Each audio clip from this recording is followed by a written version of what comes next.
Sir அப்புறம் எனக்கு ரொம்ப காலமா இந்த போகரனுடைய இந்த 7,000 நீங்க பேசியிருக்கீங்க இல்லையா? அதுல எனக்கு பர்சனலா இருக்கக்கூடிய சந்தேகம் என்னன்னா, நீங்க வந்து இந்த போகர் வந்து முதல்ல இந்த 7,000 நூல் எழுதும் பொழுது அத வந்து இப்படி வந்து இவரு வந்து ஓப்பனா சொல்லிட்டாரு. எல்லாத்துக்கும் உலகத்துக்கே ஓப்பனா சொல்லி குடுத்துட்டாரு. ஆக்சுவலா அந்த மாரி சொல்லக்கூடாது அப்படின்னு சொல்லிட்டு எல்லா சித்தர்களும் போய் தட்சிணாமூர்த்தி கிட்ட போய் முறையிட்டதாகவும், ஒரு மீட்டிங் நடந்ததாகவும், அந்த மீட்டிங்க்கு போகரே நேரடியா வந்து, "ஆமா நான் இந்த மாரி ஒரு நூல் நானு எழுதியிருக்கேன்" அப்படின்னு சொல்லிட்டு சொன்னதாகவும், "அத நீங்க என்னப்பா சொன்னீங்க?" "எழுதி என்னோட ஸ்டூடண்ட்ஸ் கிட்ட நான் குடுத்துட்டேன்" அப்படின்னு சொல்லும்பொழுது, திரு தட்சிணாமூர்த்தி அவர்களே வந்து, "நல்லதுதான் நீங்க பண்ணது. ஒண்ணும் சிக்கல்லாம் ஒண்ணும் கிடையாதுன்னு" சொல்லிட்டு அந்த மீட்டிங்க முடிச்சு வச்சதாகவும் நீங்க ஒரு தகவல் நீங்க யூடியூப்ல சொல்லியிருப்பீங்க. இப்ப எனக்கு இதுல கொஞ்சம் குழப்பமாகவும், எனக்கு அதுல சரியா கிளாரிஃபிகேஷன் வராம கிடைக்காம இருக்க விஷயம் என்னன்னா, நாம இன்டர்நெட்லயும் சரி, புக்ஸ்லயும் சரி, இந்த போகர் பத்தின நூல்கள படிக்கும் பொழுது, ஒரு ஒரு இன்ஃபர்மேஷன் கிராஸ் ஆகுது. அத நான் உங்ககிட்ட கேட்டா ஓரளவுக்கு தெளிவு பெறும் அப்படின்ற ஒரு நம்பிக்கைக்காக நான் கேட்கிறேன். இந்த கொல்லிமலை பகுதி இருக்கு இல்லீங்களா? அதுல வந்து ஒரு இடம், மறைக்கப்பட்ட ஒரு இடம். அந்த இடம் வந்து பாத்தீங்கன்னா, கிட்டத்தட்ட ஒரு சபிக்கப்பட்ட இடம்னே வச்சுக்கோங்களேன். ஒரு நூல் வந்து உள்ள இருக்கு. ஒரு குறிப்பேடு மாரி ஒரு நூல் உள்ள இருக்கு. ஆக்சுவலா அந்த நூல் வந்து போகர் எழுதின நூலு. இந்த நூல் வந்து வெளி உலகத்துல யார் பார்வைக்கும் இது படக்கூடாது அப்படின்றதுக்காக உள்ள மூடி மறைச்சு மற்ற சித்தர்களே வந்து அதுக்கு ஒரு கட்டு போட்டு சாபம் பண்ணிட்டாங்க. அந்த தகவல் வந்து வெளி உலகத்துக்கு தெரியக்கூடாது அப்படின்றதுக்காக பண்ணிட்டாங்க அப்படின்ற மாதிரி தகவல். இது வந்து ஒரு இடத்துல மட்டும் கிடையாது. நெட்ல நீங்க பல இடத்துல இந்த தகவல் வருது. இது இது உண்மையிலேயே ஆக்சுவலா இப்படி இப்படி ஒரு சம்பவம் நடந்திருக்கா? அது உண்மையிலேயே அது அது இருக்குதா? அத பற்றின உங்களுடைய பார்வை என்ன? இதுக்குண்டான தகவல் பார்த்தீங்கன்னா, கோரக்கநாதனுடைய சந்திர ரேகையில பார்க்கலாம். ஓகே. 18 சித்தர்களும் சேர்ந்து, ஆ ம். நல்லா பார்த்தோம்னா, இந்த 18 சித்தர்கள்னு சொல்றதே வந்து எனக்கு தெரிஞ்சு 18 பேர் கிடையாது. அவங்க வேற ஏதோ ஒரு மறைபொருளான குறிப்ப தான் சொல்றாங்க 18, 18ன்னு. பட் இன்னைக்கு வரைக்கும் எனக்கு பதில் கிடைக்கல. ஸோ ஆஸ் ஆஃப் நவ் அவங்க சொன்னதையே சொல்றேன். 18 சித்தர்கள் சேர்ந்து, ஆ ஓகே.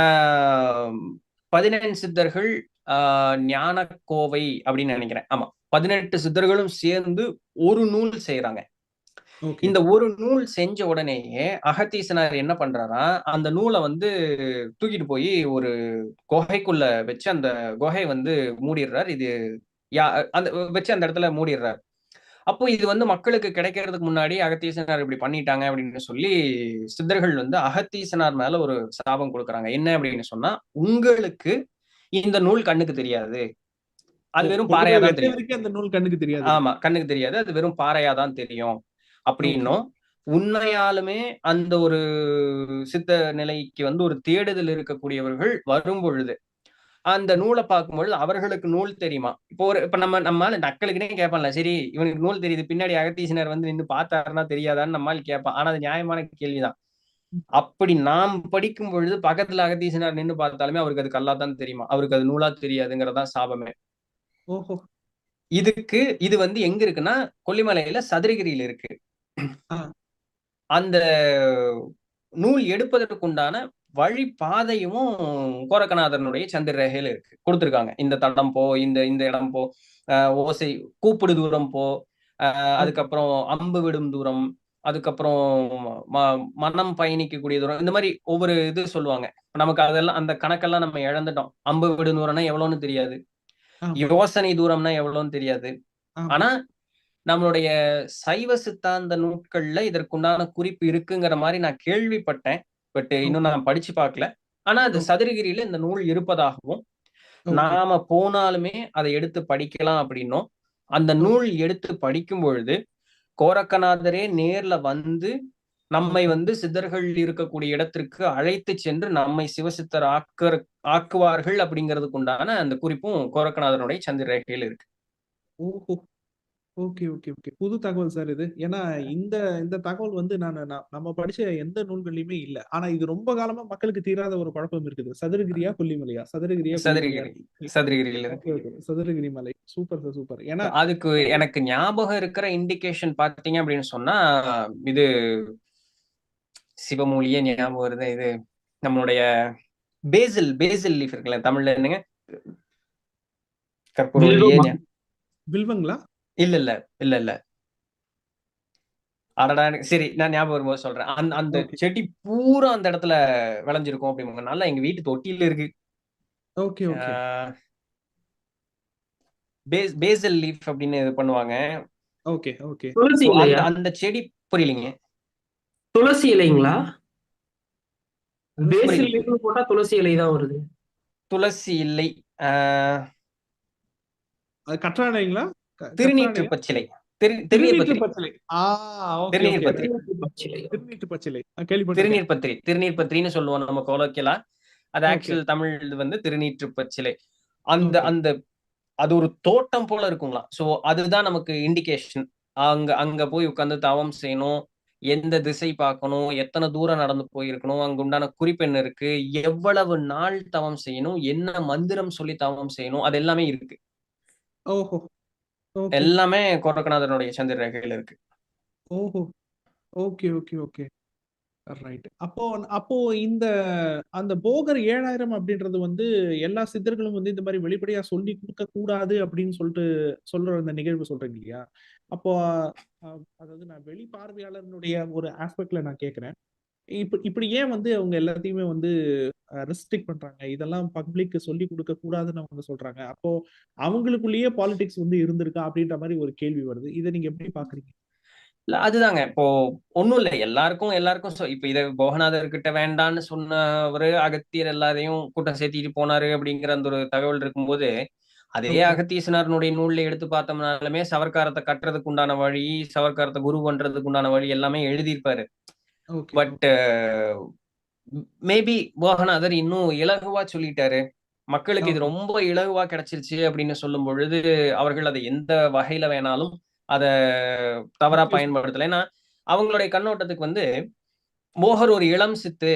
ஆர்வத்துல அவசரப்பட்டு இப்போ நம்ம பண்றோம் இல்லையா? இப்போ ஒரு ஒரு அப்பா, அம்மா குழந்தை கீழ விழுந்ததுன்னா, அது கொஞ்ச நேரத்துக்கு அதுவா அழுகும். சரி, சரி எந்திரிச்சு போ ஒண்ணும் ஆகாதுன்னு சொன்னா, அது அது தானா ரெடி ஆயிரும். நம்ம போய் ரொம்ப கொஞ்சி கொலாவுனா, அது எச்சா தான் அழுக ஆரம்பிக்கும். அப்போ அப்போ என்னன்னா, ஒரு ஒரு முதிர்ந்த ஆன்மாக்களுக்கு வந்து மனிதர்களோ, இல்ல தன்னை விட இன்னும் அறிவில் குன்றி இருக்கக்கூடியவர்கள் துன்பப்படும்போது, அத அவங்கனால பார்த்துட்டு இருக்க முடியாது.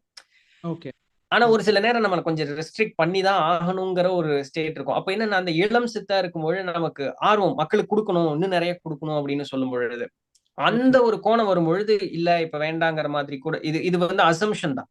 இன்ன ஓகே. காரணத்தினால கூட அவங்க சொல்லியிருக்கலாம். பிகாஸ் வேற எந்த ஒரு மாற்று இதுவும் சொல்ல முடியாது. ஏன்னா, சண்டை போட்டுக்கணும்னு அவங்களுக்கு அவசியமே இல்ல. அவங்களுக்கு எல்லாருக்கும் எல்லாம் தெரிஞ்ச ஒரு ஸ்டேட்ல தான் இருப்பாங்க. Okay, so, okay. அது ஒரு இது இருக்கு. இன்னொன்னு பார்த்தீங்கன்னா, அப்படி பார்க்கும்பொழுது, ம் கொங்கணவரனுடைய நூல வந்து ம். திருமூலநாதர் பிடுங்கி கிழிச்சு வீசிட்டாருதா ஒரு தகவல் இருக்கு.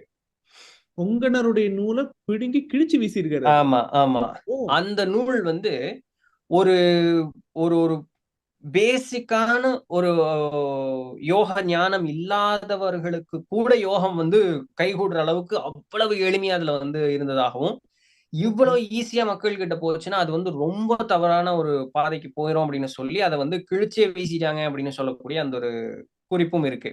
ஓகே. இது வந்து எனக்கு ஞாபகம் இருக்கிறது சரின்னா, அ எந்த நூல்ல பார்த்தேன்? போகர் 7000 இல்ல கொங்கணவரோடதான்னே தெரியல. ஏதோ ஒரு நூல்ல பார்த்திருக்கேன். மறந்து போச்சு. ஏன்னா கணக்கில்லாம நீங்க நூல்கள படிச்சு ஆராய்ச்சி பண்ணி வச்சிருக்கீங்களே. எந்த நூல்ல பார்த்தேன்னு மறந்து போச்சு.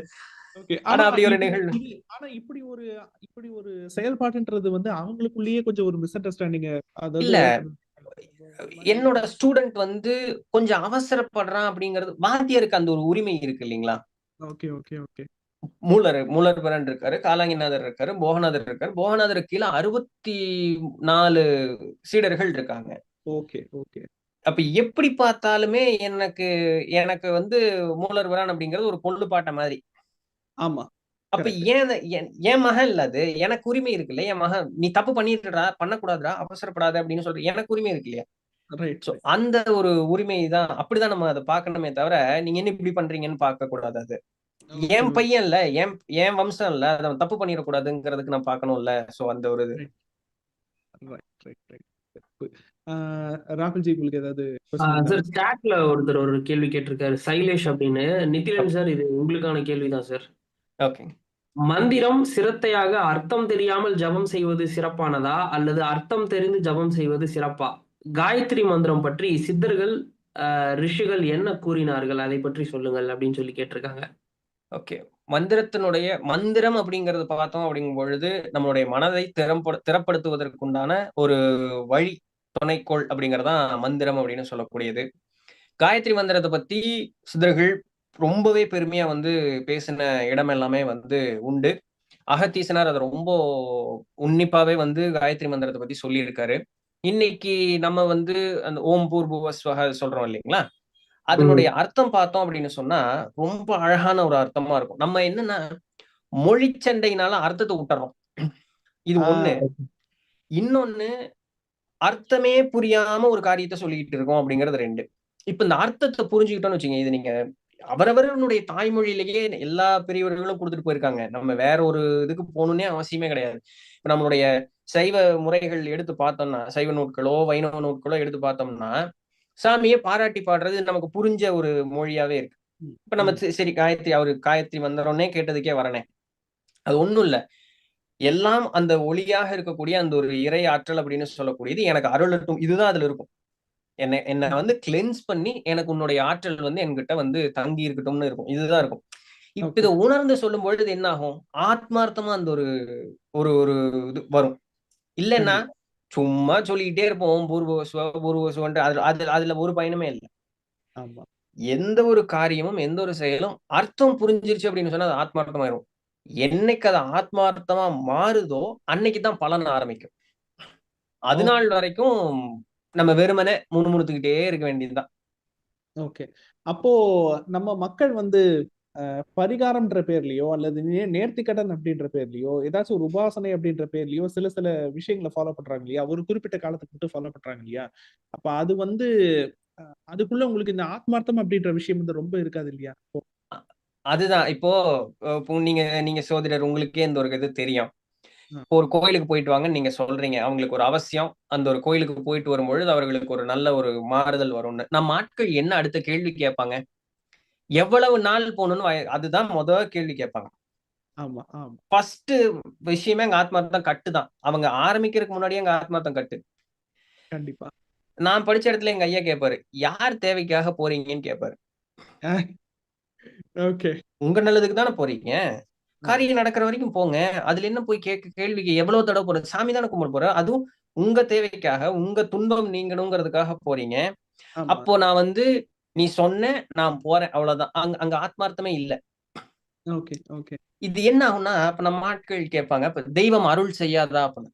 தெய்வம் அருள் செய்யும், நம்ம வந்து அதை வாங்கிக்க கூடிய மனோநிலையில நம்ம இருக்க மாட்டோம். ஏன்னா எனக்கு அங்க கனெக்டிவிட்டியே இல்லையே. நான் வகுப்பறையில உட்கார்ந்து தூங்கிட்டு இருந்தேன்னா ஆசிரியர் எவ்வளவு அழகா பாடம் எடுத்தாலும் எனக்கு உள்ள போகாது. அப்போ தெய்வம் அருள் செஞ்சுட்டே தான் இருக்கு. தெய்வம் என்னைக்கு நம்ம கூட தான் இருக்கு. ஆனா ஏன் நம்மளால உணர முடியல, ஏன்னா இன்னும் அந்த தெய்வத்தை ஆத்மார்த்தமா நம்ம பார்க்கலங்கிறது தான். அப்போ ஒரு காரியம் என்னைக்குமே ஆத்மார்த்தமா செய்யும் பொழுது மட்டுமே அந்த ஒரு காரியம் அப்படிங்கிறது நிறைவேறும். இப்போ இவரு ஜனக மகாராஜா பாத்தீங்க அப்படின்னு சொன்னா, அஷ்டவக்ரர்கிட்ட போய் ஞானத்திற்கு உபதேசம் கேட்பாரு. அஷ்டவக்ரர் ஒண்ணும் சொல்ல மாட்டார். அஷ்டவக்ரரை பார்த்தோன்னா ஜனக மகாராஜா குதிரையில இருந்து இப்படி கீழே இறங்குவாரு. இந்த கால் வைப்போம் இல்லைங்களா, குதிரையில உட்கார்ந்துட்டு இருக்கும் அந்த லாயத்துல கால் வைக்கிற இடம், ஒரு இடது கால் ஊனி வலது கால் இப்படி தூக்கணும் போது அஷ்டவக்ரர் நில் அப்படின்றவாரு. ஒரு ஏச கோசலான ஒரு பாதையில ஒரு கால் இப்படி தூக்கி நின்னுட்டு இருக்கு, ஒரு கால் குதிரையில ஊனிட்டு இருக்கு. இவர் நில்லுன்ட்டாரு. நில்லுன்னு சொல்லிட்டு அவர் வாட்டி கிளம்பி போயிருவாரு. இவர் இப்படியே நின்னவர் அப்படியே யோக நிஷ்டைக்கு போயிருவாரு. குரு சொன்னார், நான் நின்னேன், அவ்வளவு மட்டும்தான் அங்க நடக்கும். அப்படியே யோக நிஷ்டைக்கு போயிருவாரு. மந்திரிமார்களும் சிப்பாயும் வந்தோடனே அரசர் என்னமோ ஆயிப்போச்சு, அரசர் இப்படி நின்றுட்டு இருக்காரு, ஒரு அலங்கோலமான ஒரு போஸ்ட் எல்லாம், அரசர் எரிப்பி எல்லாம் பார்த்தா ஒன்னும் இருக்காரு. அப்புறம் வந்தவங்க, இங்க வர ஒரு சாமியார் நின்றா, அந்த சொன்னான்னு இப்படி ஆயிட்டாருங்க அப்படின்னு, போய் புடிச்சிட்டு வா சாமியார் அப்படின்னு. அப்புறம் அவரை கூப்பிட்டு வந்தோடனே மிரட்டி எல்லாம் பார்ப்பாங்க. ஜனகா எழுந்திரு அப்படின்னு சொல்லும்போது டக்குனு அவருக்கு வந்து முழிப்பு வந்துடும். சோ இது இது எப்படி நடந்ததுங்க, நம்மனால ஒரு செகண்ட் யோசிக்க முடியுமா? ஜனகர் வந்து அஷ்டவக்ரர் மேல எந்த அளவுக்கு ஒரு மதிப்பு மரியாதையும் வச்சிருந்தா, நில் அவ்வளவு மட்டும்தான். நின்னொன்னே யோக நிஷ்டைக்கு போயிட்டாரு ஒரு பாட்டுக்கு. அது எவ்வளவு ஒரு அலங்கோலமான ஒரு பொசிஷன் பாருங்களேன். நம்ம என்ன சொல்றோம், நல்லா உட்கார்றதுக்கு ஜம்முன்னு ஒரு இடம் வேணும், ஆசனம் போடணும், கை வலிக்குது கால் வலிக்குது. இது எவ்வளவு ஒரு அலங்கோலமான ஒரு போஸ்டர். ஆனா ஒரு செகண்ட்ல ஒரு யோக நிஷ்டைக்கு போயிட்டாரு. அப்ப இது எப்ப நடக்கும்னா, அந்த ஆத்மார்த்தம் அந்த அர்ப்பணிப்பு வரும்பொழுது மட்டும்தான் அது நடக்கும். இல்லைன்னா நடக்கவே நடக்காது. Okay okay okay okay. Super G, super G.